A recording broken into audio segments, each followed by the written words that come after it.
네, 오늘의 정치권 이슈 국민의힘 성일종 의원, 더불어민주당 김성환 의원 두 분과 함께하겠습니다. 어서 오십시오. 네, 안녕하세요. 네, 설 연휴 끝났습니다. 연휴 기간에 정치권이 본 설 민심, 여야 평가가 극명하게 엇갈리고 있는데 두 분은 어떻게 평가하십니까? 먼저 성일종 의원님. 이게 지금 양 당이 나눠져 있잖아요. 예. 지지자들 약 한 30%씩은 다 자기들한테 유리하게 다 평가합니다. 그렇죠. 그리고 또 만나는 국회의원도 현장에서 만나다가 보면 비교적 상대 진영보다는 내 진영 사람들이고 그리고 또 중간 지대에 있는 분들을 만나게 되지요. 예.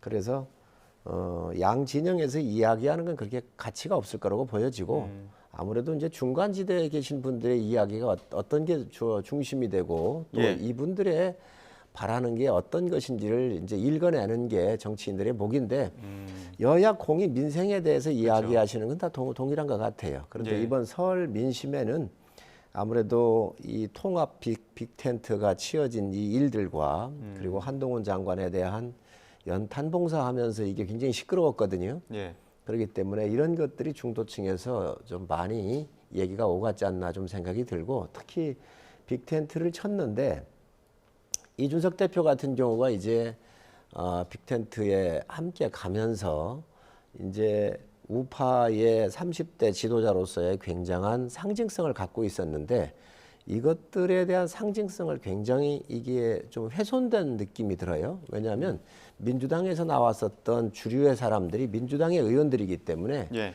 여기 함께 갔는데 또 지지 기반도 어차피 민주당에서 앞으로 나오게 될 의원들이 많기 때문에 예. 여기에 들어갔었을 때 이준석 대표가 과연 그 정체성에 대해서 유지할 수 있을까? 또 젠더 문제를 비롯해서 너무 정책적으로도 어울리지 않는 부분이거든요. 이거는 선거를 치르기 위한 기호를 받기 위한 게였기 때문에 저는 굉장히 어려움에 처한 이런 이야기들이 좀 많이 중도층에서 나왔던 것으로 보여집니다. 그 부분 잠시 후에 조금씩 하나씩 짚어보도록 하고요. 김성환 의원께서는 설 민심 어떻게 들으셨습니까? 네, 이제 저는 이제 지역구가 서울 노원구 상계동인데요. 예. 저희 지역에 상계중앙시장이라고 예. 전통시장이 있습니다. 제가 매년 설 직전에 그 중앙시장을 들러서 그 상인들하고 이제 인사도 나누고 뭐 선물도 조금씩 사고 그러는데 올해는요 유독 손님들이 전체적으로 많이 줄었어요. 예. 오히려 그 시장은 현대화해가지고 훨씬 좋아졌는데도 이용자들이 훨씬 줄어가지고 설 대목을 봐야 되는 상인들이 진짜로 울상이더라고요. 이렇게 경제가 안 좋은데 대통령은 도대체 뭐하냐 이런 그런 불만이 아주 가득하고요. 근데 마침 설 직전에 이제 KBS 녹화 대담이 예. 있었지 않습니까? 이제 거기에 민생 경제 걱정이라기보다는 이제 핵심이 결국 김건희 여사의 명품백을 파우치로 축소하면서 국민들한테 제대로 사과도 안 한 채로 그냥 얼렁뚱땅 넘어간 거 아닙니까? 그것에 대한 국민들의 불만이요 굉장히 바닥에 그득한 게 느껴졌습니다. 제가 특히 이제 제가 잘 아는 분들은 그렇다고 치는데 저를 잘 모르는 사람들이 저를 직접 이렇게 찾아와서 이번에 꼭 총선 때 심판해달라 이런 얘기를 하는 주민들이요 정말 한두 명이 아니었어요. 이제 예. 그런 면에서 이번 설에 우리 시민들이 느끼는 민생 파탄에 대한 윤석열 정부의 책임 그것을 이번 총선의 심판 이렇게 연결하려고 하는 흐름이 매우 강한 그런 것을 실제로 체감했던 설이었습니다. 네. 성일종 뭐 적으시던데. 이제 그게 이제 바로 듣고 싶어하는 민주당의 그쪽 진영의 이야기죠. 저희 진영 똑같아요. 왜 이재명 대표가 지금 저렇게 활개를 치느냐, 왜 못 잡아넣느냐, 이 사법 리스크에 대해서. 그런데 이재명 리스크나 뭐 다른 리스크들이 이미 여론조사에 다 반영이 된 거거든요. 예. 그렇기 때문에 그거 자체는 그게 큰 의미가 없고 오히려 중도층에서 바라보는 게 한동훈 비대위원장 이야기가 많이 나와요. 어떤 지금 내용이요? 민주당하고 굉장히 대비가 되잖아요.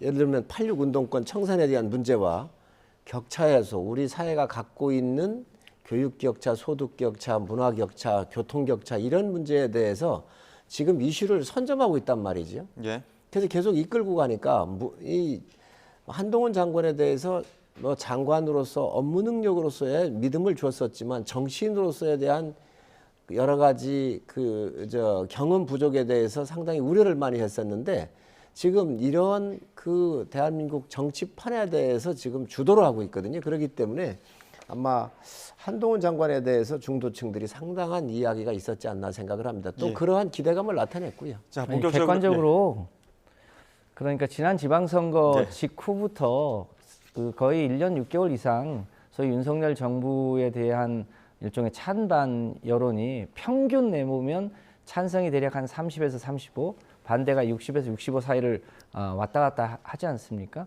그 여론이 그 이후에 단 한 번도 바뀐 적이 없습니다. 그리고 그렇게 찬반의 차이가 난 것의 핵심이 중도층의 이반이죠. 중도층이 지금 윤석열 정부가 너무 외교부터 민생까지 잘하는 게 하나도 없다. 이런 평가가 있는 거고요. 그것이 이번 설에도 고스란히 드러나고 있다. 그런 객관적인 사실에 대해서 국민의힘이 조금 귀 기울일 필요가 있는 거 아닌가. 이제 이렇게 생각합니다. 여론조사의 추이를 한번 볼 필요가 있는데 지금 여론조사가 뭐 김성환 의원님 초창기 말씀하시는 것 같은데 대충적으로 맞는 말씀이세요. 그런데 지금 시간이 오면서 대통령의 여러 가지 민생에 대한 보폭을 상당히 넓히고 있고 또 당과 대통령실에 있어서의 수직적 관계를 수평적 관계로 변환을 좀 주면서 비교적 공천 과정에서도 합리적인 공천을 하고 있단 말이죠. 이런 것들이 반영이 되면서 여론조사도 봤지만은 민주당하고 이제 큰 차이가 없습니다. 다 붙어 있습니다. 그렇기 때문에 이런 것들이 이번에 설 민심에도 여론조사적으로 예. 나오지 않나 싶습니다. 자, 이제 여야 본격적으로 공천 경쟁하고 있는 부분들도 좀 짚어봐야 될 것 같아서 주제를 좀 바꿔보겠습니다. 이제 설 연휴 끝나고 민주당도 컷오프, 그러니까 현역 의원 평가 하위 20% 명단 통보할 예정이기도 하고요. 그 계파 갈등에 대한 그 이재명 대표의 어떤 단결 강조 이런 이후로 어떤 설 연휴에도 계파 갈등을 좀 조심스럽게 보는 분위기가 있는 것 같은데 당내 분위기는 어떻습니까? 네, 저희 당의 이재명 당대표도 우려를 표했습니다만 이제 저희 당 내에 이제 소위 친명, 친문 예. 이것의 소위 갈등이 어디다 소소하게 있을 수는 있습니다만 그거를 일종의 침소봉대하는 이 소위 보수 언론의 흐름도 있고 그것을 가장 즐겨할 수 있는 사람들은 뭐 국민의힘 세력이라고 봐야겠죠. 이제 그런 면에서 저희 당은 이 소위 윤석열 검사 독재 심판을 위해서 우리 당의 총단합과 단결이 승리의 열쇠다 이렇게 생각하고 있고요. 우리 내부에 있는 사소한 차이는 최대한 줄여나가면서 또 한편으로는 혁신하고 한편으로는 단합하겠다고 하는 분위기가 있습니다. 이제 그런 면에서 이제 그렇지 않은 요소들을 굉장히 절제해 나갈 예정으로 있습니다. 예. 근데 이제 그 설 연휴 끝날 즈음에 어제쯤 그 임종석 전 비서실장 중성동갑 출마 불가 험지로 나가야 된다 이런 어떤 일부 보도가 있었고 아침에는 이런 부분에 대해서 이거 말이 안 되는 이야기다 사실이 아니다 이렇게 얘기했는데 어떻게 맞는 겁니까? 그러니까 저희 당의 의원들 중에 여러 가지 의견이 있을 수 있지 않겠습니까? 예. 성동에 출마하는 게 좋겠다와 불출마하는 게 좋겠다 혹은 험지 출마하는 게 좋겠다 다양한 의견이 있는데 개인의 의견을 마치 당의 무슨 전체 의견이나 지도부가 무슨 결정한 의견처럼 얘기하는 거는 적절치 않다. 당의 전체 의견은 아니다. 그렇습니다. 그러면 이제 경선 가능성도 어느 정도 있다라고 봐야 되는 겁니까? 여러 가지 그리고 경우의 전략 공천 수가 지역이어서 예, 여러 가지 경우의 수가 열려 있고 예. 가장 좋은 선택을 이제 조만간 해야겠죠. 예. 정치권은 이제 여와 야가 있잖아요. 예. 그런데 민주당도 여당이었을 때는 대통령이 있기 때문에 비교적 계파가 굉장히 센데도 나름대로 이게 질서가 있었어요. 예. 이제 야당으로 되잖아요. 저희가 야당일 때도 똑같았어요. 저희가 야당일 때 참으로 이게 야당 조정하기가 어렵습니다. 원심력이 없기 때문에. 예. 아마 민주당도 우리 의장님 인재 영입을 하면서 고생을 많이 하실 텐데 야당이 되면 의원들이 또 개성이 강해져요. 개인 플레이가 강해지거든요. 그렇기 때문에 야당한테 지금 친문 또 친명 이 싸움뿐만이 아니고 그 안에 들어가 보면 무슨 민평연계 어떻게 여러 가지가 있어가지고 굉장히 복잡할 거예요. 아마 이런 것들이 예. 야당의 공천 과정에서 많이 불거지게 될 텐데 예. 저희가 경험했었던 야당의 개념보다는 지금 민주당이 겪게 될 야당으로서의 독특한 계보가 문화가 형성이 되어 있기 때문에 아마 공천 과정에서 굉장히 어려움이 겪을 겁니다. 특히 그 상징성이 있는 곳이 바로 이제 임종석 전 비서실장이잖아요. 중성동 갑. 그렇습니다. 예.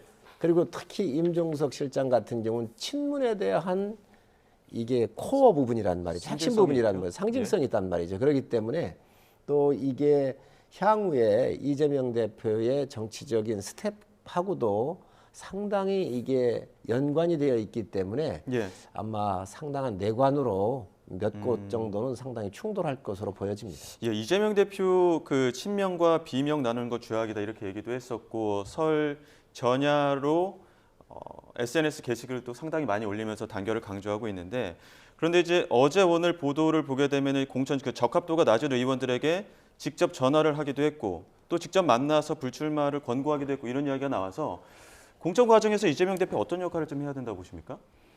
당 대표로서 가장 중요한 건 이제 공정한 관리가 가장 중요하죠. 또 그러면서도 한편으로 국민들의 눈높이에 맞는 혁신도 해야 되는데 혁신을 하려다 하면 혹시 뭐 소위 비명 뭐 찍어내기 아니냐 이런 오해를 살 수도 있지 않습니까? 예. 그런 면에서 보면 정치는 소탐대실 하지 않고 대의 명분을 쫓아서 가는 게 가장 중요한 것 같습니다. 이제 그런 면에서 뭐 하위 평가를 받더라도 저희들은 그거를 무슨 컷오프를 하는 게 아니라 일종의 경선 과정의 감점 제도로 도입한 거고 예. 그걸 감안해서 이제 국민의힘도 그런 제도를 도입한 거 아니겠습니까? 예.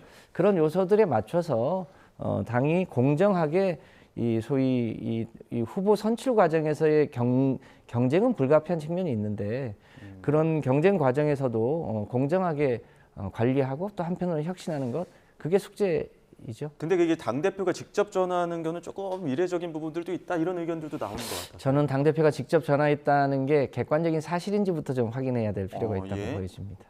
어떻게 보십니까? 아무래도 이재명 대표께서 직접 나서는 것은 그 후유증을 최소화하려고 하는 거 아니겠어요? 최선을 다했다는 모습이라고 이렇게 보여주고 싶을 건데 문제는 지금 민주당의 당대표의 리스크가 다른 어떤 후보자보다도 크다는 거예요. 그렇기 때문에 민주당의 지금 공천에서의 딜레마가 있는 겁니다. 예. 저는 이 어려움이 굉장히 클 거라고 보는데 지금 당대표가 갖고 있는 도덕성이나 법적 리스크에서 봤었을 때 다른 후보자하고 비교할 수 없이 지금 아주 현저하거든요. 이 부분에 대해서 다른 사람한테 공천을 안 줄 명분이 없는 거죠. 그렇기 때문에 이 후유증이 저는 앞으로 민주당이 굉장히 공천 과정에서 불거질 거고 이에 따르는 많은 이런 부분들이 나와서 저는 저 삼지대로 향하지 않겠나 생각을 해봅니다. 예. 저희가 이 의견에 보기에는 대해서 이제 국민의힘에서는 어떻게든 예를 들면 이제 거대 야당 발목 잡기 심판 혹은 뭐 운동권 세력 심판 이런 프레임을 만들고 가져가 보고 싶은 이제 욕심이 있는 것 같은데 실제로 국민 여론을 들어보면 이 소위 윤석열 검찰 독재 심판 이게 훨씬 더 강력한 프레임으로 작동하고 있거든요. 이제 그런 면에서 이번 총선이 일종의 구도죠. 구도의 핵심이 윤석열 검사 독재 심판이냐, 혹은 이제 거대 야당의 일종의 발목 잡기에 대한 심판이냐, 이 프레임이 작동할 텐데 현재까지 여론은 되게 이 6대 3.5 그 구도가 그대로 가고 있는 것으로 보여진다고 저희는 판단하고 있습니다. 이제 그런 면에서 예. 국민들이 이 윤석열 정부 출범 이후에 거의 2년간 보여왔던 여러 가지 이제 국정 행태에 대해서 굉장히 이 뭐랄까 이 국격에 대한 훼손, 눈 떠보니 선진국에서 다시 눈 떠보니 후진국으로 간 뭐 거의 외교, 안보, 국방, 민생, 경제 거의 모든 면에서 사실은 후퇴를 거듭하는 데다가 가장 크게는 정의롭지 않다. 왜 저 법 앞에 모든 사람이 평등해야 되는데 김건희 앞에만 가면 이 쪼그라드느냐, 왜 성역이 존재하냐, 이런 부분에 대해서 국민들이 납득할 수 없는 대목들이 있는 것 같습니다. 네, 짧게 이제 그런 부분에 대한 운동권, 총선의 심판이 있을 거다라고 운동권 판단합니다. 심판 얘기를 하는데요. 운동권 주축되어 있는 게 민주당이에요. 그런데 이 운동권 심판에 대해서 들고 나온 게 박용진 의원 같은 민주당 내에서 또 후진들이 나오고 있는 거예요. 그리고 그동안 운동권 이 주축 세력들이 대한민국을 얼마나 망가뜨려 놨습니까? 각종 부정부패에 연루돼 있었고요. 송영길 같은 분들 대표적인 거 아닙니까? 자, 그래서 이거에 대한 것은 시대정신이에요. 이거를 민주당은 거부하고 싶을 거예요. 왜 이 세력들이 유지가 돼야 되고 또 계속해서 당을 이끌어가야 될 중심에 서야 되기 때문에 그 욕심 때문에 이걸 내려놓을 수가 없을 건데 지금 검사 독재 얘기를 하는데요. 검사 독재? 아니 그걸 어떻게 검사 독재라고 얘기할 수 있죠? 이재명 대표 수사하는 것, 대장동에서부터 모든 수사, 그리고 송영길 대표의 돈봉투 사건이 다 민주당에 의해서 나왔고 민주당에 의해서 고발됐던 거예요. 그 고발된 거를 수사하는 게 왜 검사 독재죠? 예. 그리고 검사 독재해가지고 피해본 사람이 있나요 지금? 이 민주당의 몇 사람들 저 재판받고 감옥 간 것밖에 없거든요. 예, 이걸 가지고 알겠습니다. 검사 독재라고 얘기하는 이 프레임이 과연 예, 먹히겠나 잠시만요. 생각이. 지금 국민의힘 공천 상황도 한번 짚어봐야 되기 그러시죠? 때문에 네. 주제를 바꿔보겠습니다. 자, 오늘부터 공천 후보자 면접 시작하는데 성 의원님도 면접 보십니까? 저는 모레 봅니다. 아, 모레 봅니까? 네.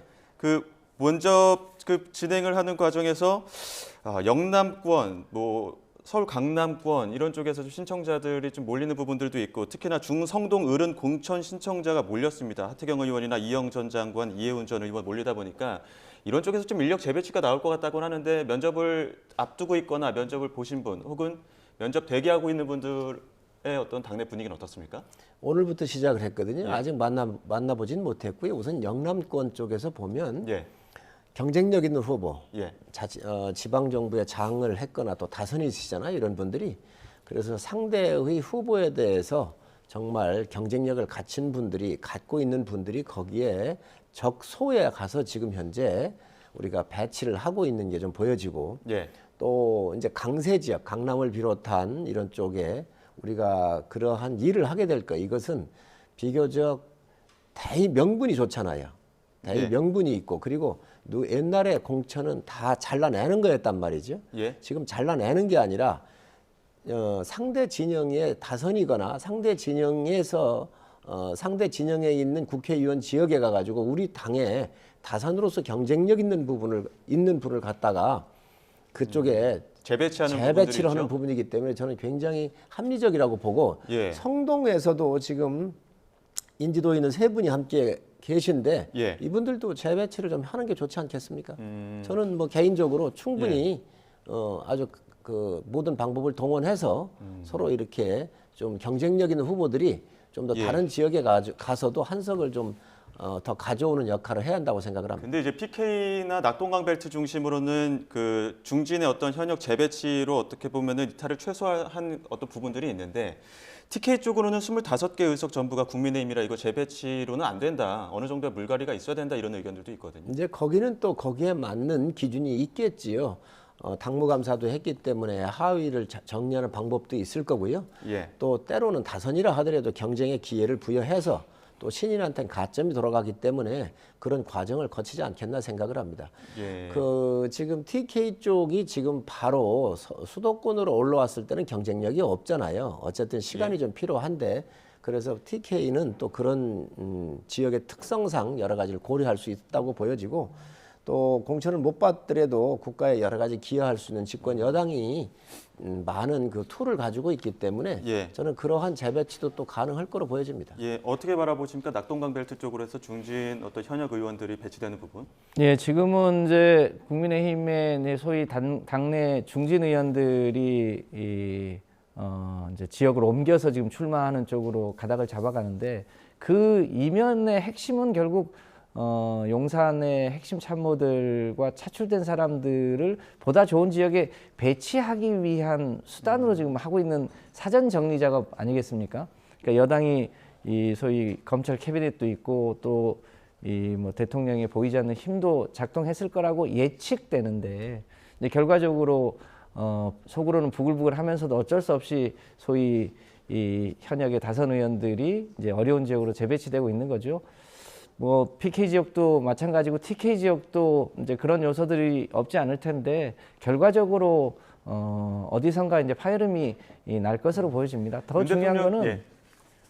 소위 용산의 핵심 참모들을 좋은 지역에 꽂아놓기 위한 사전 정지 작업의 일환이다. 근데 그런 대통령이 측면에서 좀 후광은 볼 없다 필요가 이렇게 딱 있겠습니다. 잘라 이야기했는데 후광은 없지 않다라고 보시는 겁니까? 그럼?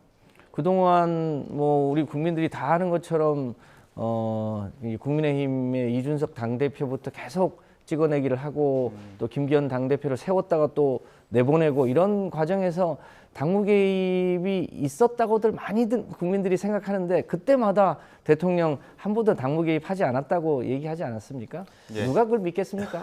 의장이 그거는 좀 잘못 알고 계신 것 같은데 지금 대통령 지지율이 올라가고 당의 지지율이 올라가는 것이 당과 대통령실에 대한 수평적 관계가 설정이 잘 돼 있잖아요. 역사상 처음 있는 일입니다.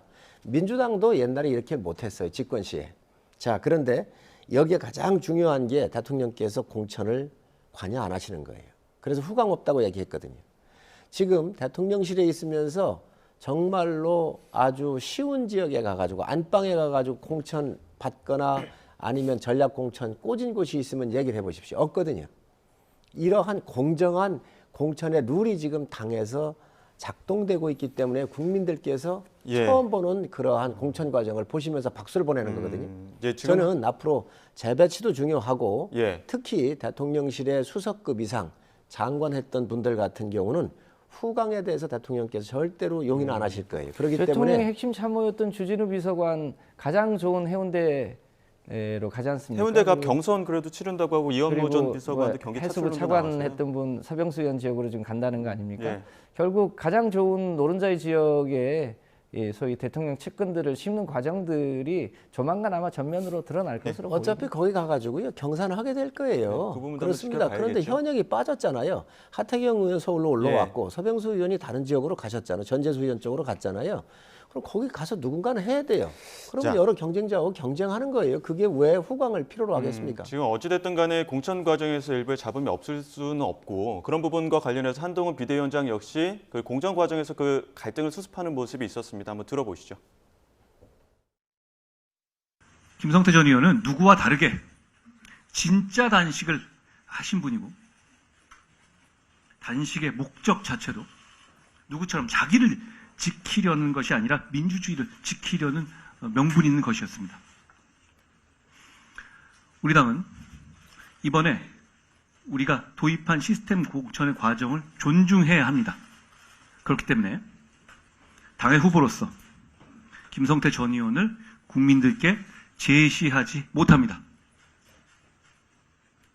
그렇다고 해서 김성태 전 의원의 헌신과 민주주의에 대한 기여 그리고 거기에 대한 저와 우리 당의 평가가 달라지는 것은 전혀 아닙니다.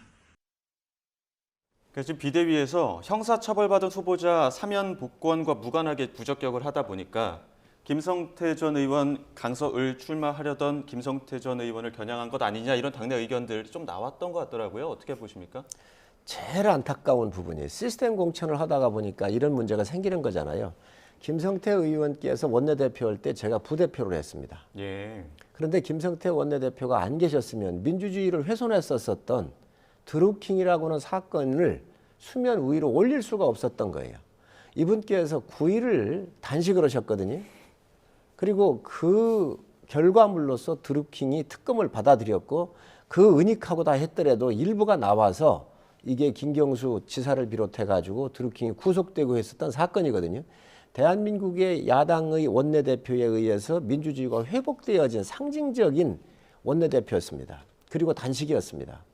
그런데 그에 대한 보복으로 사실 이게 딸 부정비리 차용 뭐 이런 걸 가지고 이게 이제 수사를 받아가지고 나왔었던 이런 사건인데 정말 안타까운 부분이 있습니다. 지도부는 그렇지만 어쨌든 시스템 공천에 의해서 그런 전력이 있다 하더라도 사면을 받았더라도 배제하겠다라고 얘기를 하고 있기 때문에 제가 봤었을 때는 이거는 구제는 어려울 것 같은데 참 안타까운 일이라고 생각을 합니다. 이 김성태 의원의 민주주의 회복에 대한 원내대표로서의 투쟁과 헌신에 대해서는 우리가 다 존경을 해야 한다고 생각을 합니다. 김성원 의원. 네, 김성태 의원에 대한 국민의힘의 일종의 컷오프 문제를 저희가 이래라 저래라 할 일은 아니라고 보여집니다. 근데 더 큰 문제는 지금 총선을 앞두고 윤석열 정부가 소위 김건희 특검법에 대해서 지금 계속 이제 처리를 안 하려고 하고 있고 또 김건희 여사의 명품백 사건도 제대로 수습을 못 하고 있는 거 아니겠습니까?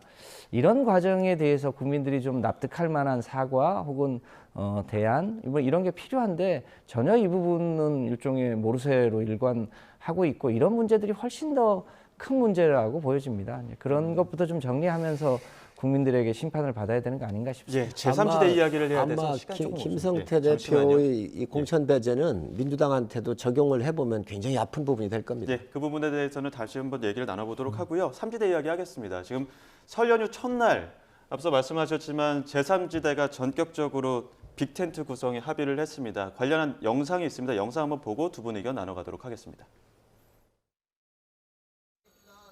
이준석 대표의 개혁신당과 이낙연 대표의 새로운 미래, 금태섭 대표의 새로운 선택, 그리고 민주당 탈당파 의원으로 구성된 원칙과 상식이 합당을 선언했습니다. 보수와 진보를 아우르는 대통합, 이른바 빅텐트가 성사된 겁니다. 제3지대 통합신당 합당 합의문, 당명은 개혁신당으로 한다. 공동대표는 이낙연 대표, 이준석 대표가 맡는다.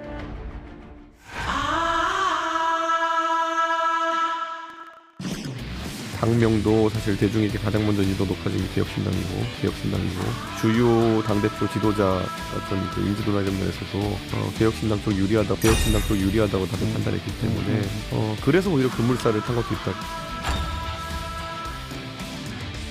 지금 한 대여섯 군데로 추려가지고 저희가 지금 이제 보고 있습니다. 수도권에 우선 많죠. 수도권에 많고 가짓수로는 대구 가능성도 열어놓고 보고 있습니다.